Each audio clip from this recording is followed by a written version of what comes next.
Good morning বন্ধুরা। তো আমি বেরোলাম টোটো নিয়ে, কিন্তু এ যা অবস্থা, যাওয়া যাবে না। এই দেখো বিরাট কুয়াশা চলে এলো খানিকক্ষণের মধ্যে। টোটো নিয়ে তো আমি গেছি না, তবে আমাদের বসবো আকরাই, দেখি কে আছে। কেমন হচ্ছে কেমন হচ্ছে আগুন টাগুন লাগিয়েছে, দেখি একটু হাত থেকে গিয়া। হ্যাঁ,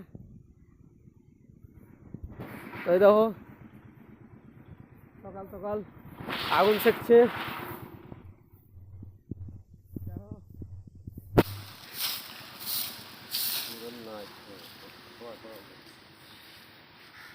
তো এখন আর আমি গেছি না, এখানে আগুন সেকবো, তারপরে যাব, কিছু করার নাই।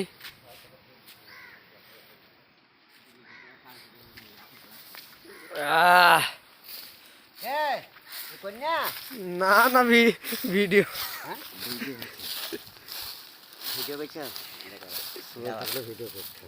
জ্বালো জ্বালো জ্বালো জ্বালো। সবই দেখতে হবে।